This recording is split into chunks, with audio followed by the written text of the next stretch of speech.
الحمد لله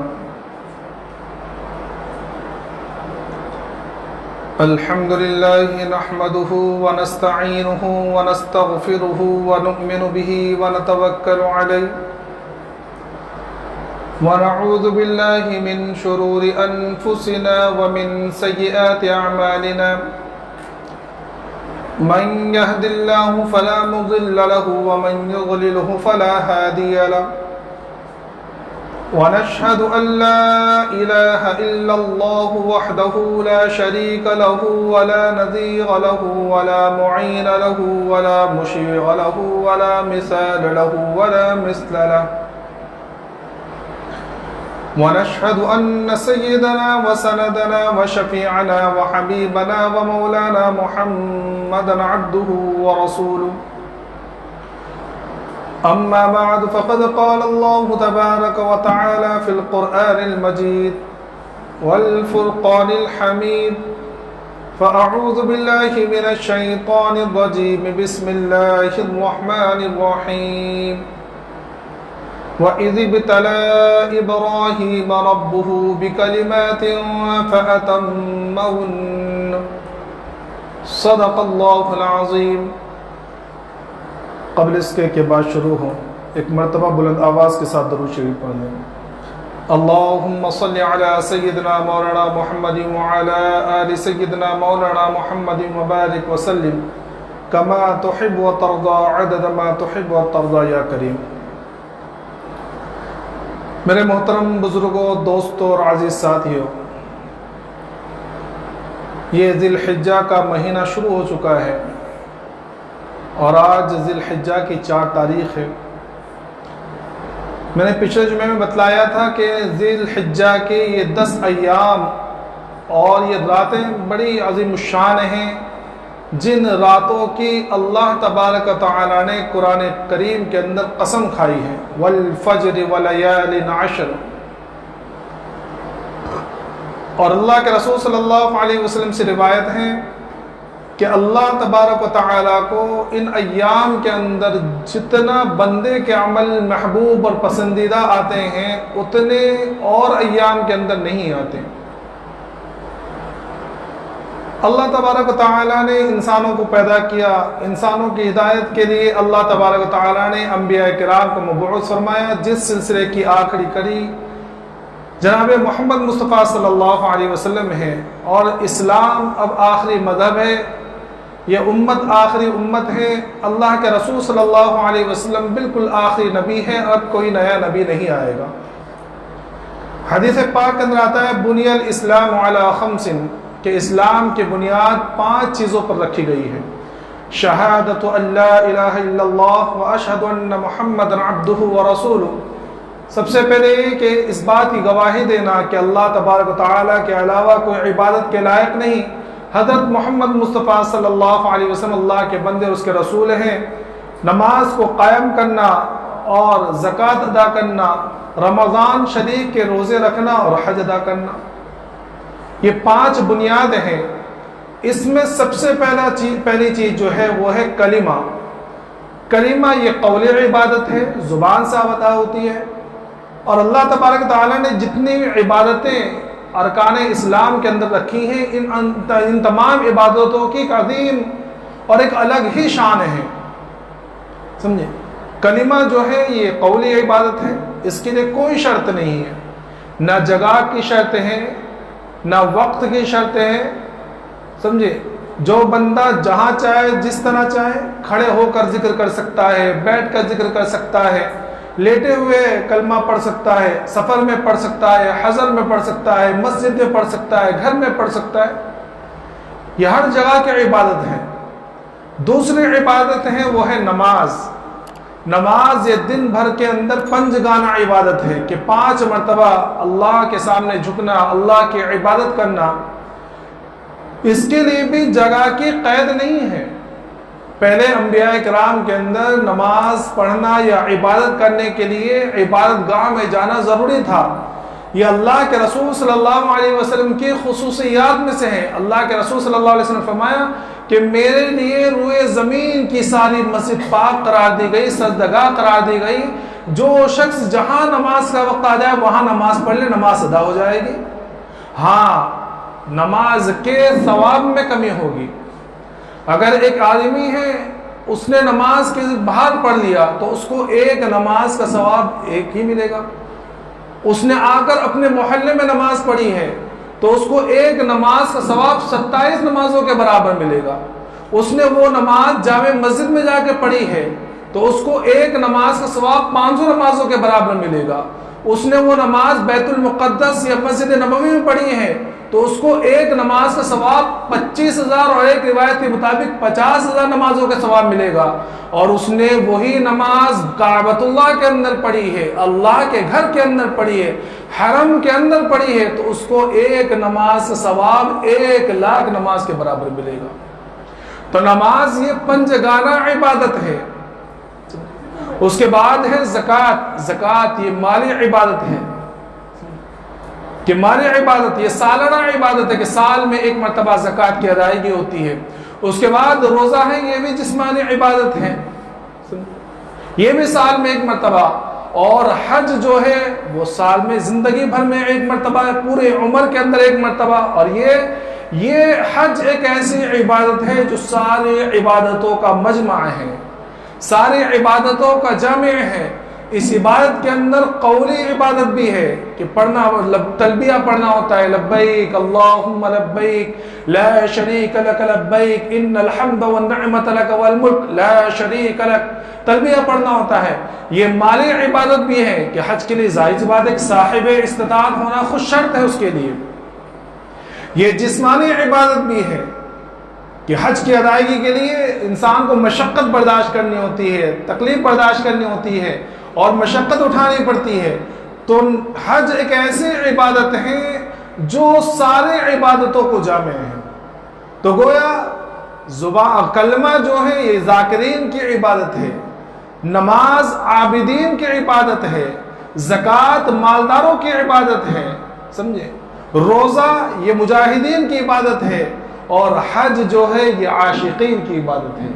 اس لیے آپ دیکھیں کہ حج کے جو ارکان ہیں، ان ارکان کو اگر ہم بظاہر اپنے عقل کے اندر لانے کی سوچیں اور اپنے عقل کو اس میں دخل دیں اور سوچیں کہ بھئی یہ ارکان کیا ہیں، ہمیں سمجھ میں نہیں آئے گا، ہمیں پتہ چلے گا کہ حج تو یا کچھ سمجھ میں نہیں آتا کہ حج کیا ہے، سمجھ میں کہ اس کے ایک ایک ارکان اور اس کے ایک ایک جو افعال ہیں ان تمام افعال کے اندر صرف ایک عاشقانہ شان ہے کہ بھئی اللہ نے کہہ دیا کرنا ہے تو کرنا ہے، کیوں کرنا ہے، کیا وجہ ہے، کیا ثواب ہے، کچھ وہ نہیں۔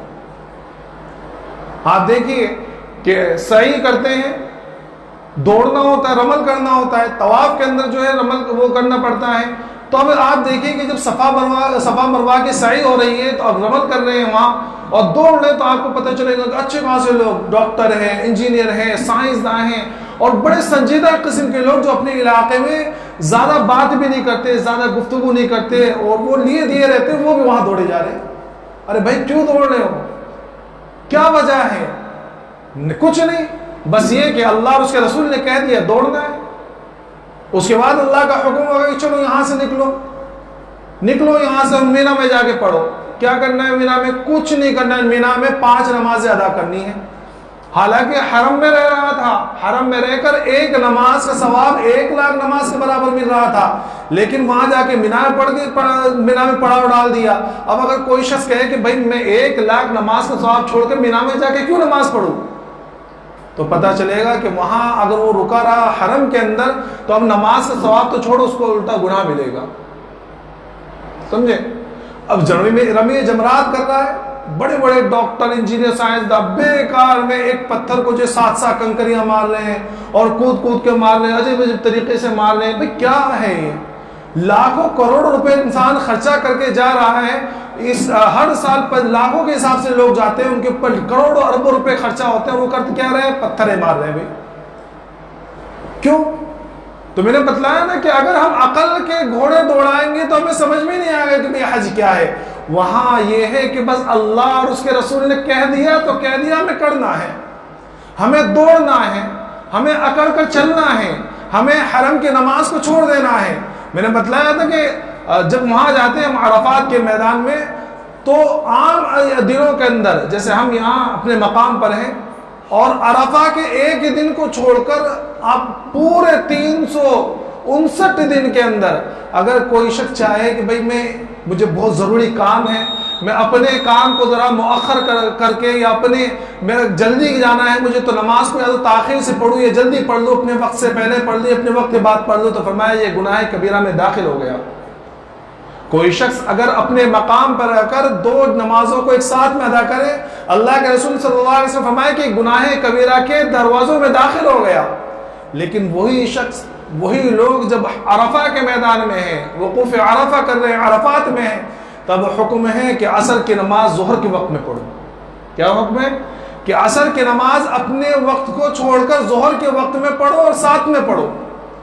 اچھا، عام دنوں کے اندر مغرب کی نماز جلدی پڑھنا ہے کہ جیسے مغرب کا وقت ہو گیا، اب تمہیں سنت بھی ادا نہیں کرنی، اذان ہوئی فوراً نماز پڑھو، اس میں زیادہ گیپ بھی نہیں ہونا چاہیے۔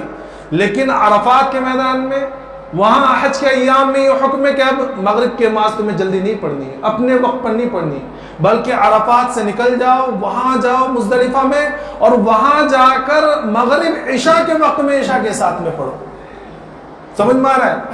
تو پتہ چلا کہ حج جو ہے یہ صرف عاشقانہ عبادت ہے کہ اللہ نے کہہ دیا تو کرنا ہے، اللہ کے رسول نے کہہ دیا تو کرنا ہے، وہاں کیا سمجھ میں آئے نہ آئے، کیوں، کیا، کچھ وجہ نہیں۔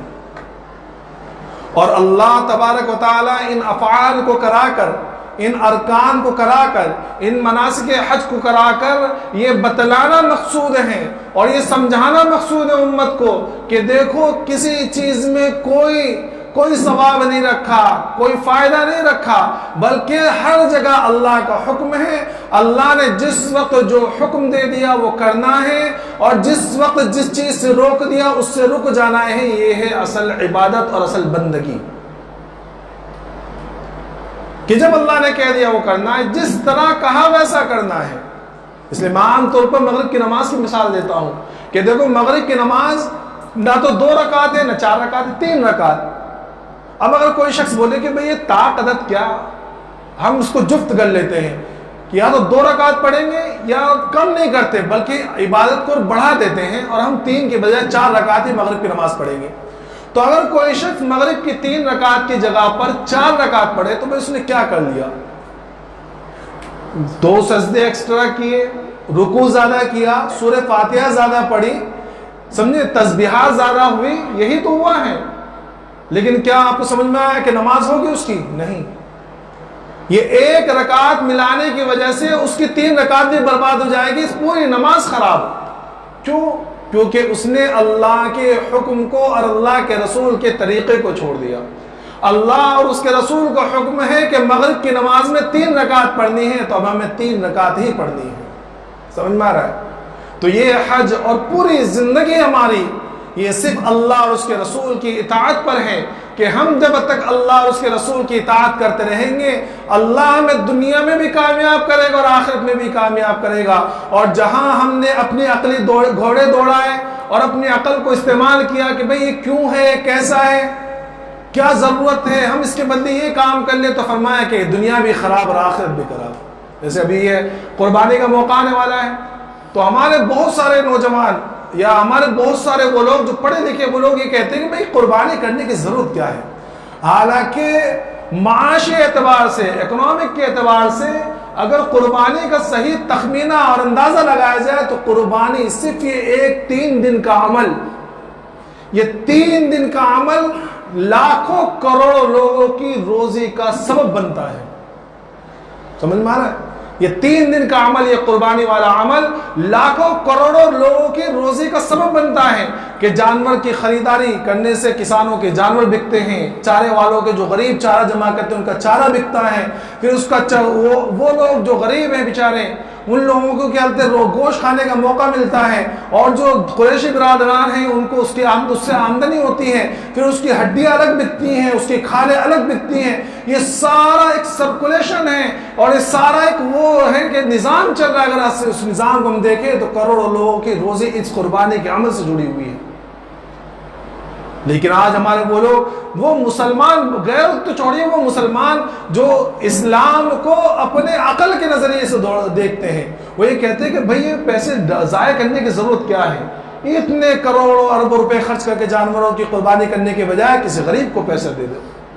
نہیں میرے محترم دوستو، میں نے بتلایا ابھی کہ اللہ نے جتنی عبادتیں انسان کے اوپر لاگو کی ہے، نافذ کی ہیں، ان تمام عبادتوں کا خلاصہ اتباع ہے، اللہ اور اس کے رسول کی اطاعت ہے۔ تو یہ جتنا ابھی حج کا موقع چل رہا ہے، حج اصل میں ہے کیا؟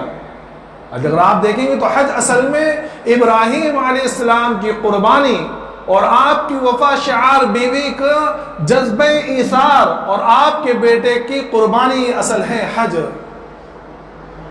کہ جگہ جگہ پر آپ کے خاندان والوں نے حضرت ابراہیم علیہ السلام کے پورے خاندان، آپ کی زوجہ محترمہ اور آپ کے بیٹے اسماعیل علیہ السلام، یہ آپ نے جو قربانیاں دی ہیں، جو اللہ کے راستے میں اور اللہ کے حکموں کو جو اپنے جذبات پر مقدم رکھا ہے، یہ سارا وہ افعال ہیں۔ ابراہیم علیہ السلام کی زندگی بھی بڑی عجیب، بڑی ابتلا کے ساتھ، خود اللہ سے گواہی دے رہا وَإِذِ ابْتَلَىٰ إِبْرَاهِيمَ رَبُّهُ بِكَلِمَاتٍ فَأَتَمَّهُنَّ، کہ ہم نے ابراہیم علیہ السلام کو، ابراہیم کو آزمایا، مصیبت میں مبتلا کیا، ان کا امتحان لیا، کیسے؟ چند کلمات کے ذریعے، اور انہوں نے ان سارے امتحانات کو پاس کیا اعلیٰ نمبرات سے۔ فَأَتَمَّهُنَّ، کہ ابراہیم علیہ السلام نے سارے امتحان کو کیا کیا؟ بالکل مکمل طور پر پورا ادا کیا۔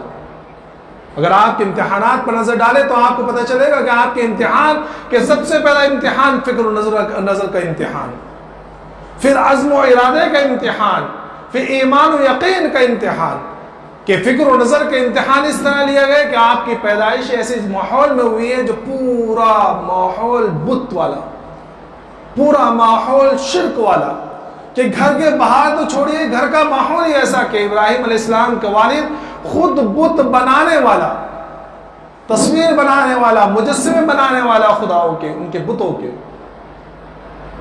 کہ ایسے میں اپنے فکر و نظر کو اللہ کی طرف دوڑانا۔ کہ آپ کے واقعات میں لکھا ہے کہ بچپن کے اندر آپ کے ذہن میں یہ بات تھی کہ بھئی یہ میرے خدا نہیں ہو سکتے، کہ جن کو میرا باپ گھر کے اندر بنا رہا ہے، باہر جا کے انہی خداؤں کی پوجا ہو رہی ہے، ایسے خدا، یہ خدا میرے معبود نہیں ہو سکتے۔ قرآن نے نقشہ کھینچا ہے 7ویں پارے کے اندر کہ بیٹھے ہوئے ہیں، رات کا وقت ہے، ستارہ نکھا تو ستارے کو دیکھ کے کہنے لگے فَلَمَّا جَنَّ عَلَيْهِ اللَّيْلُ رَآ كَوْكَبًا قَالَ هَذَا رَبِّي فَلَمَّا أَفَلَ قَالَ لَا أُحِبُّ الْآفِلِينَ، جب ستارے کو دیکھا تو کہنے لگے کہ یہ تو بڑا چمکدار ہے، کہ اتنی دور سے اس کی روشنی سمجھ میں آ رہی ہے، یہ میرا خدا ہو سکتا ہے۔ لیکن جب وہ ڈوب گیا، وہ جھلمل کر گیا، تو آپ نے کہا کہ میرا خدا ایسا نہیں ہو سکتا۔ پھر اس کے بعد چاند نکلا تو چاند کو دیکھ کے کہنے لگے فَلَمَّا رَأَى الْقَمَرَ بَازِغًا قَالَ هَذَا رَبِّي، کہ جب چاند کو دیکھا تو کہنے لگے یہ میرا خدا ہے۔ پھر اس کے بعد کیا ہو؟ فَلَمَّا أَفَلَ قَالَ لَئِن لَّمْ يَهْدِنِي رَبِّي لَأَكُونَنَّ مِنَ الْقَوْمِ الضَّالِّينَ، کہ جب وہ نکلا، جب وہ چاند بھی نکل کر چھپنے لگا تو آپ نے کہا کہ یہ میرا خدا نہیں ہو سکتا۔ پھر اس کے بعد جب دن میں سورج نکلا اور سورج کو دیکھا کہ بہت زیادہ روشن ہے اور بہت زیادہ لوگوں کو فائدہ ہو رہا ہے، تو آپ نے فرمایا فَلَمَّا رَأَى الشَّمْسَ بَازِغَةً قَالَ هَذَا رَبِّي هَذَا أَكْبَرُ، کہ یہ سورج یہ بہت زیادہ روشن ہے، بہت بڑا، یہ میرا رب۔ لیکن جب وہ بھی ڈوب گیا تو آپ نے کہا کہ میں تمام چیزوں سے بری ہوں، انی وجہت وجہی للذی فطر السماوات والارض حنیفا وما انا من المشرکین، کہ میں تو اپنے رخ کو ذات کی طرف کرتا ہوں جس نے زمین و آسمان کو پیدا کیا، یکسو ہو کر میں شرک کرنے والوں میں سے نہیں ہوں۔ یہ فکر و نظر کا امتحان تھا آپ کا، آپ نے امتحان کو پاس کیا۔ اس کے بعد آپ کے عزم و ارادے کا امتحان، کہ جب جوان ہوئے، اللہ کی طرف سے نبوت ملی، تو آپ نے اپنی قوم کو دعوت دینی شروع کی، اور دعوت کی ابتدا اپنے گھر سے کی ہے۔ ہاں میرے محترم بزرگ دوستو، یہ بہت ضروری ہے کہ آج ہمارا سب سے بڑا مسئلہ یہ ہے کہ ہم اپنی اور اپنے گھر والوں کی اصلاح کرنا ہی نہیں چاہتے، ہماری نظر ہمیشہ دوسروں تک رہتی ہے۔ فلاں نے یہ کیا، فلاں نے یہ کیا، فلاں جھوٹ بولتا، فلاں نماز چھوڑتا، فلاں ایسا، فلاں ایسا۔ ارے بھئی سارے کیسے، تو اپنا کیسا ہے، وہ اصل مسئلہ ہے۔ تیرے گھر والے کیسے ہیں، یہ اصل مسئلہ ہے۔ تو جتنے بھی انبیاء کرام آئے ہیں انہوں نے اپنی دعوت کا جو سلسلہ شروع کیا سب سے پہلے اپنے گھر والوں، اپنے خاندان والوں سے۔ تو ابراہیم علیہ السلام نے بھی سب سے پہلے اپنے باپ کو دعوت دی اور اپنے باپ سے کہا کہ ابا جان آپ کن کی عبادت کرتے ہو؟ ایسے معبودوں کی کہ جو نہ سن سکتے ہیں، نہ دیکھ سکتے ہیں، نہ بول سکتے ہیں، نہ نفع پہنچا سکتے ہیں، نہ نقصان پہنچا سکتے ہیں، ایسوں کی آپ عبادت کرتے ہیں جن کو آپ اپنے ہاتھوں سے بناتے ہیں؟ اور کہنے لگے کہ ابا جان آپ کے پاس اصل علم نہیں ہے، میرے پاس علم الہی ہے، وحی کا علم ہے، آپ میری اتباع کیجئے، آپ کامیاب ہو جائیں گے، آپ شیطان کی اتباع مت کیجئے، شیطان تو رحمان کا دشمن ہے اور رحمان کا نافرمان ہے، ایسا نہ ہو کہ آپ شیطان کی اتباع کریں اور آپ پر بھی اللہ کا عذاب نازل ہو جائے۔ اب ہونا تو چاہیے تھا کہ باپ بیٹے کا کہنا مان لیتا، لیکن باپ نے دھمکی دی، قال اراغب عن آلہتی یا ابراہیم لئن لم تنتہی لارجمنک وہجرنی ملیہ، کہ ابراہیم باز آ جاؤ ورنہ بہت ماروں گا، گھر سے باہر نکال دوں گا۔ تو ابراہیم علیہ السلام نے بالکل نرمی کے ساتھ باپ کو جواب دیا، قال سلام علیک ساستغفر لک ربی انہ کان بی حفیہ، کہ آپ پر سلامتی ہو، میں آپ کے لیے اللہ سے دعا کروں گا، استغفار کروں گا، اللہ رب العزت کبھی بھی مجھے اپنے دعا کے اندر کبھی مجھے جو ہے بالکل کبھی ناکام نہیں کیا ہے، میری دعا کو ہمیشہ قبول کیا ہے اللہ نے۔ وہاں سے نکلے، اب کیا ہے، اب قوم کو بھی دعوت دینی ہے۔ آپ نے ساری قوم کو سمجھایا، پورے قوم جو بت پرستی کے اندر، کہ ابراہیم علیہ السلام کے زمانے کے اندر یہ سورج اور چاند کی، ستاروں کی، سیاروں کی عبادت ایک عام بات تھی، اور خاص طور پر جو ہے جو اس زمانے کا بادشاہ تھا نمرود، وہ خود خدائی کا دعوے دار تھا۔ اس زمانے کے اندر ایسا تھا کہ جب قوم اٹھتی تو سب سے پہلے بادشاہ کو جو ہے سجدہ کرتی، اس کے بعد اپنے کام کاج میں لگا کرتی۔ تو آپ نے اپنی قوم کو دعوت دی کہ لوگوں کس بات کا، کہاں کیا کر رہے ہو تم، یہ جو بت تم بنا کر بیٹھے ہوئے کیسے بت ہے، کیا ہے؟ تو وہ لوگ کہنے لگے قالوا وجدنا آباءنا لها عابدین، کہ ہم نے تو اپنے باپ داداؤں کو انہی کی عبادت کرتے ہوئے پایا ہے، اب جب ہم نے اپنے باپ داداؤں کی عبادت کرتے پایا تو ہم بھی ان کی عبادت کریں گے۔ ابراہیم علیہ السلام نے سمجھایا کہ دیکھو یہ کوئی وجہ نہیں ہے، یہ تو ایسے ہیں جو اپنے آپ کے مالک نہیں ہیں، جن کے پاس کوئی طاقت نہیں ہے، جو کچھ نہیں کر سکتے، طلب کرنے والے بھی کمزور ہیں، جن سے طلب کیا جا رہا ہے وہ بھی کمزور ہیں، یہ اپنے اوپر بیٹھی ہوئی مکھیاں تک نہیں بھگا سکتے، یہ اپنے سامنے رکھا ہوا کھانا نہیں کھا سکتے، یہ تمہاری مرادیں کیسے پوری کریں گے؟ لیکن قوم ماننے کو تیار نہیں تھی۔ قوم نے کہا اجئتنا بالحق وانت من اللاعبین، کہ ابراہیم خالی مذاق کر رہے ہیں کہ کچھ حق بات بھی ہے، کوئی صحیح بات بھی ہے۔ تو ابراہیم علیہ السلام نے سوچا کہ بھئی ان کو ایسا نہیں سمجھانا، ان کو ایسے وقت میں سمجھانا پڑے گا جب ان کے کاہن اور ان کے پجاری بھی وہاں موجود ہو، اور کوئی ایسا ہیلا کرنا پڑے گا جس سے بالکل مجبور ہو جائے۔ تو آپ نے کہا تاللہ لأکیدن اصنامکم بعد ان تولوا مدبرین، کہ اللہ کی قسم میں تمہارے معبودوں کے ساتھ کچھ نہ کچھ کروں گا۔ اتفاقاً اسی موقع کے اندر جو ہے ایک میلہ، مذہبی میلہ آیا، تمام کے تمام لوگ میلے میں جانے لگے۔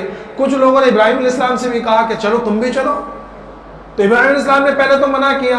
تو ابراہیم علیہ السلام نے آسمان کی طرف دیکھا اور ستاروں کی طرف دیکھ کے کہنے لگے فَنَظَرَ نَظْرَةً فِي النُّجُومِ فَقَالَ إِنِّي سَقِيمٌ، ستاروں کی طرف دیکھ کے کہنے لگے کہ میری طبیعت ذرا ناساز ہے۔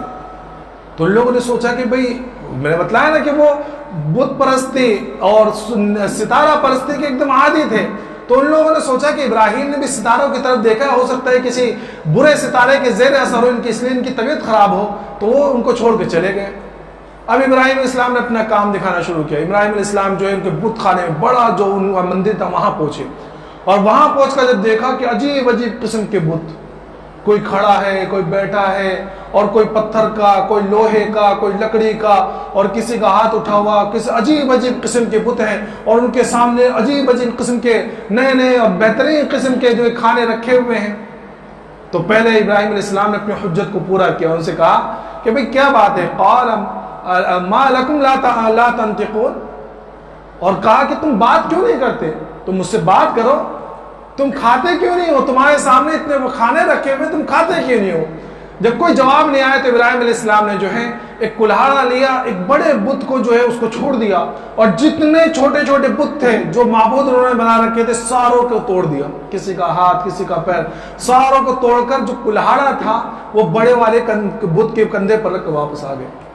اب ان کا معمول یہ تھا پوری قوم کا کہ جب میلے میں جانے کے بعد جب پورا ہلڑ گلا کر لیا کرتے تھے تو واپس میں اپنے مندروں میں آتے، اپنی عبادت گاہ میں آتے اور وہاں آ کر جو ہے پوجا کیا کرتے تھے۔ اب جب وہاں سے اپنی عبادت گاہ میں پہنچے تو یہاں تو جن کو پوجنے آئے تھے وہ خود زمین پر گرے ہوئے ہیں، کہ جن معبودوں کی عبادت کرنے کے لیے آئے تھے ان معبودوں کا حال یہ ہے کہ کسی کا سر ٹوٹا ہوا، کسی کا پیر ٹوٹا ہوا، کسی کا ہاتھ ٹوٹا ہوا، کوئی لیٹا ہوا ہے، کوئی چورم چور ہے، بڑا عجیب ماحول۔ تو لوگوں نے کہا کہ من فعل هذا بآلهتنا، کہ بھئی کس نے ہمارے معبودوں کے ساتھ کیا گیا؟ تو بولا ظالم انسان ہے۔ تو جن لوگوں کے سامنے ابراہیم علیہ السلام نے کہا تھا نا تاللہ لأکیدن اصنامکم، کہ میں تمہارے معبودوں کے ساتھ کچھ نہ کچھ کروں گا، تو ان لوگوں نے کہا کہ قالوا سمعنا فتى یذکرهم یقال له ابراہیم، کہ ابراہیم نام کے ایک شخص، ایک نوجوان ہے جو ہمارے معبودوں کے بارے میں کچھ نہ کچھ کہتا رہتا ہے۔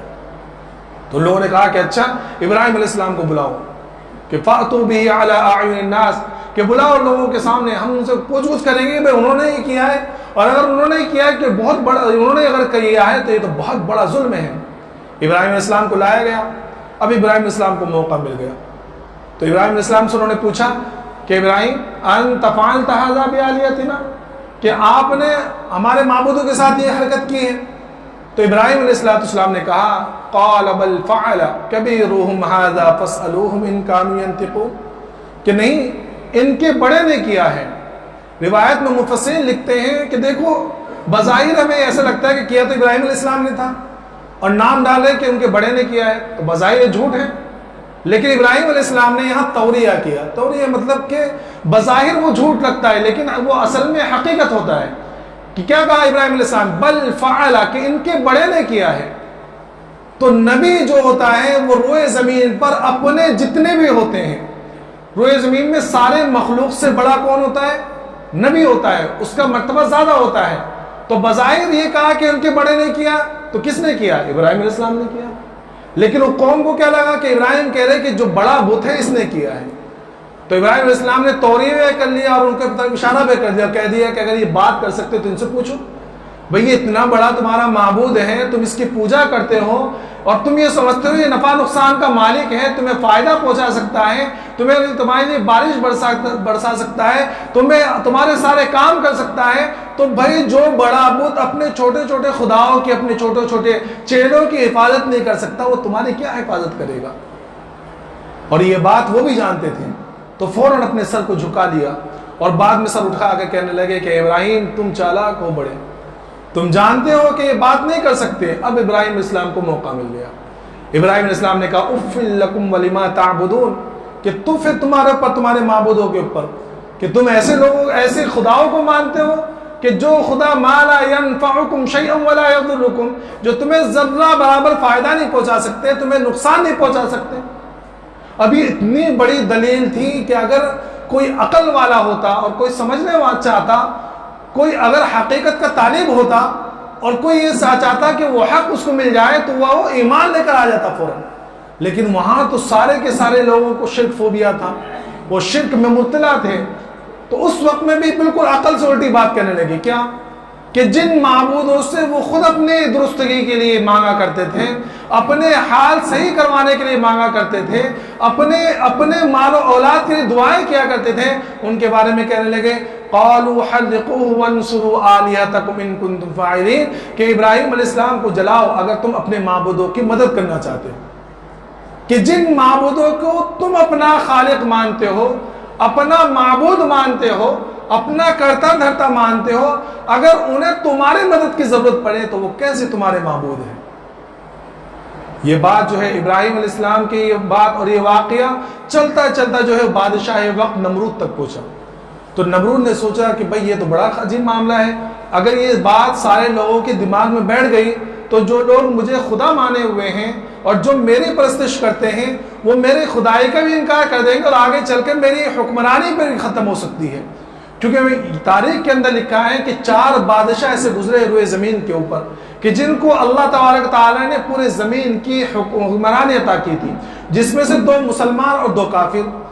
2 کافر کون؟ ایک بخت نصر بادشاہ علی کے نمرود، ابراہیم السلام کا زمانے کا جو نمرود تھا، یہ اس کو پورے زمین کے بادشاہ عطا کی گئی تھی اللہ کی طرف سے۔ اور مسلمان بادشاہ کون؟ ایک ہے سکندر ذوالقرنین اور دوسرے ہے سلیمان علیہ السلام، ان کو بھی پورے زمین کی حکمرانی اور بادشاہ عطا کی گئی تھی۔ تو نمرود کہنے لگا کہ اس سے تو میری بادشاہت کے اوپر اثر پڑے گا، تو اس نے کہا کہ بھئی ابراہیم کو میرے سامنے حاضر کرو۔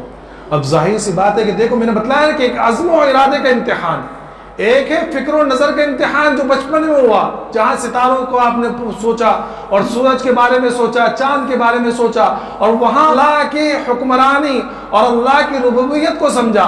اب یہاں امتحان تھا آپ کے عزم و ارادے کا، کہ اپنے علاقے میں بات کرنا، مسجدوں میں ممبروں پہ بیٹھ کر بات کرنا یہ الگ بات ہے، اپنے گھر میں بیٹھ کر کسی کی برائی کرنا اور حق بات کہنا یہ الگ بات ہے، لیکن مجمع اور بادشاہ وقت اور حکومت سے ٹکر لینا یہ بڑے دل گردے کی بات ہے اور بڑے جگرے کی بات ہے۔